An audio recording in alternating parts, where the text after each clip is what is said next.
Hello, buddy. It's that college football guy here with another video. I'm sorry about not posting one yesterday, but had some family coming to town. We did a few fun things out there and tried to enjoy a Saturday. With it being hot, was kind of complaining about, it's 90 degrees here with all this humidity. Feels like 100 degrees. And then I looked back west, and I said, back in Vegas, and it's 114. Yeah, I don't miss it. My sister down in Mesa, it's 115. Like 119, I think, today. I'm like, oof. And she loves the heat, so have at it, because I'm good. I want to thank everybody for all their comments about the previous comments realignment stuff and all the other stuff I've been doing. I did all the thing about Tennessee's violations, but I got a few more got to do. And one person, I got this in hand because I was ready to throw this away because I actually had to deal with what's kind of like in here now. What's left of a bee that was in the cab. I literally hit that and then hit the recording button on this at the same time. So I'm like, it was kind of fun. But anyway, I digress. Who is claiming about the fact, Tennessee should have gotten the hammer dropped on them. They should be on there, maybe facing the death penalty. Really, dude? Okay. Here's a little question for you. And the one thing I've been trying to get and I can't find it. I want the actual breakdown of why the NCAA determined 6 years for Jeremy Pruitt. Part of it was for not contributing, not helping with the investigation. Part of a show cause. Now, Michigan, who this guy's a fan of, who went after me for some reason, which I thought was absolutely hilarious. You do know that Jim Harbaugh has been not cooperating with the investigation. In fact, slammed doors in faces, told several of them to F off, which considers to be interference in an investigation. If that indeed is one of the reasons why Pruitt's suspension was so long, is the clock ticking on Jim Harbaugh staying at Michigan? Because if they get nailed, how bad's this going to be for Michigan? Well, I'll find out more about that. I'm also going to do a little digging on the Arizona State because the Herm Edwards situation, I don't know if that one's being done. I'll do some more digging on that one and a few other things. But figure we do the last schedule preview of the AAC because the more college football news gets done. We're going to get all the rest of them done, and then we'll start to do the schedule previews. And oh my goodness, it's going to be time for college football. The last of this new school is going into the American Athletic Conference, and that's Charlotte, who had a rather disappointing season last year, going 3-9.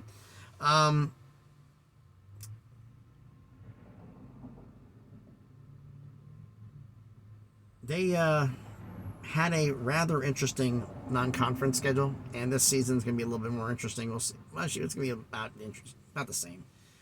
But either way, we're going to do a little schedule preview. Not prediction for Charlotte, a preview. Now, I'm looking at, I'll get in, that was one of my questions on there. You guys can give me your honest opinions about everything at the end of the video.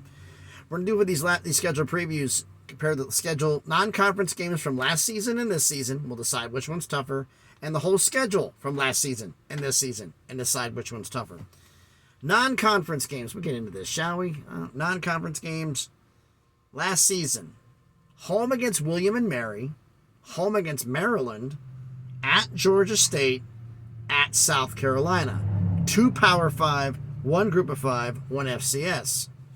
With a Power 5 and Group of 5 on the road. Pretty solid non-conference schedule there. This year's non-conference schedule. Home against South Carolina State. At Maryland. Home against Georgia State. At Florida. 2 Power 5, 1 Group of 5, 1 FCS. Same as last year, but both Power 5 opponents are on the road. So because of that, I got to say that this season's non-conference schedule is tougher because Maryland and Florida on the road, that's not going to be easy. All right. Plus, remember, they're going up from Conference USA to the American, so it's tougher with that and add this. But we're going to go through the schedules here. We'll see which one's tougher, shall we? So first off, they started off the season last season, actually with a Conference USA conference game. They were at Florida Atlantic, FAU, and lost 43-13. Then they came home to face William and Mary, lost 41-24. Home against Maryland, not a surprise, got blown out and obliterated 56-21. Lost that one. Home against Georgia State. Hold on, did I screw this up? Yeah, they didn't go 3-9. They went 2-10. I can't even add my own numbers up. My fault.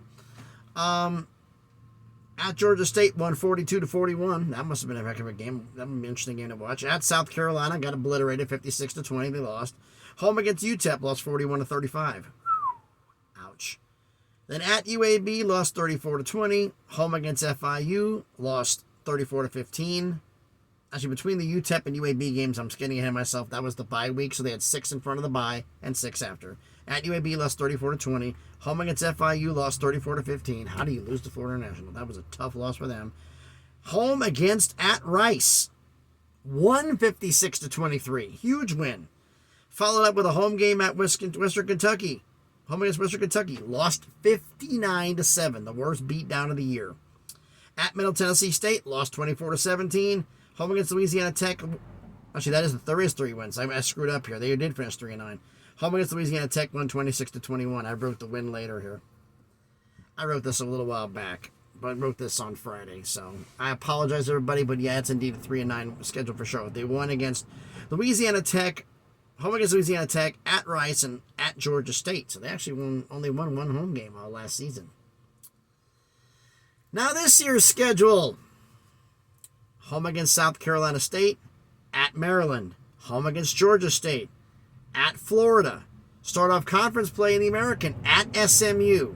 Then you get the bye. So last season was 6 games before and 6 after. Now this is going to be 5 games before and 7 after. So that may be to tell the tale here. Home started into conference play. Home against Navy. In conference play, second game. Home against Navy out of the bye. Then at East Carolina. Home against FAU.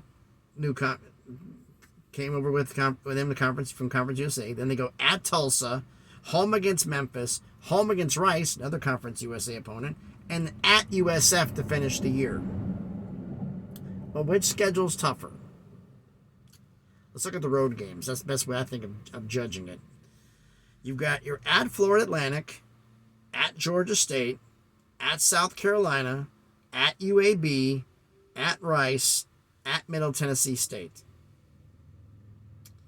So that is 6 road games, even 6-6. They were 2-4 on the road last year. So they had more wins on the road than they did at home.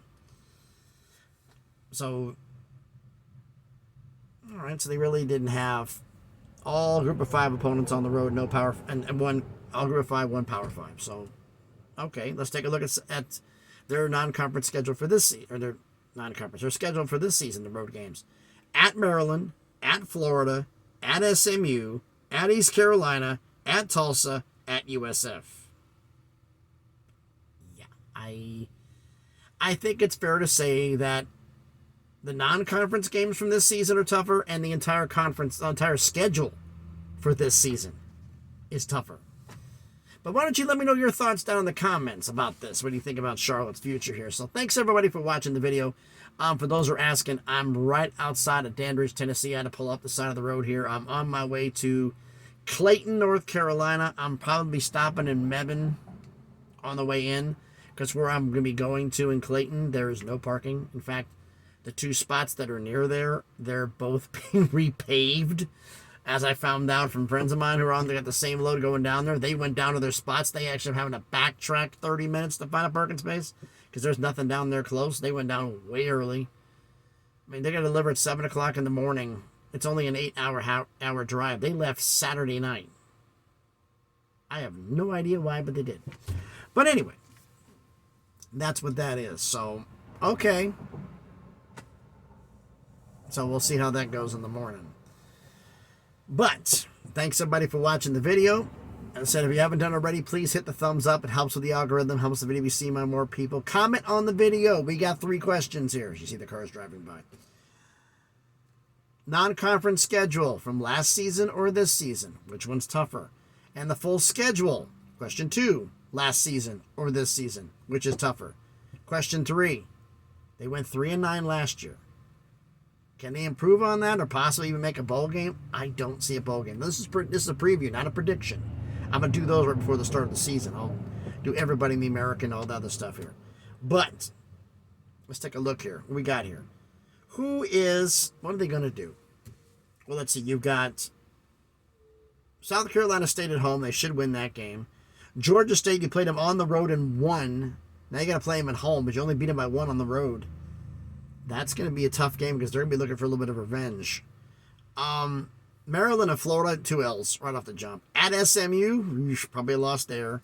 Navy, triple option. Again, you guys are going to get hammered in that one. East Carolina, probably a loss. Florida Atlantic, you lost by 30 to them on the road last year. Now you got to face them at home. Tulsa, maybe going to win there. Memphis, going to beat you up. Rice, you blew them out on the road. Now you get them at home, so that's a shot at a win. And USF's a shot at the win. So they got a good shot at winning 4 games. I'll do more in depth on this later. But, yeah. Let me know your thoughts. Do you think they can actually improve on those 3 wins and maybe get a bowl game? I don't see a bowl game unless a lot of teams are injured and absolutely fall apart. But you never know in college football, do you? So thanks, everybody, for watching the video. Hope everybody's having a great Sunday and enjoying the day. I have to go play in traffic here in a little bit. I got another 7 minutes in my break, and then I got to head back out on the road. So thanks, everybody, for watching. Please be safe out on these roads, and please be good to each other.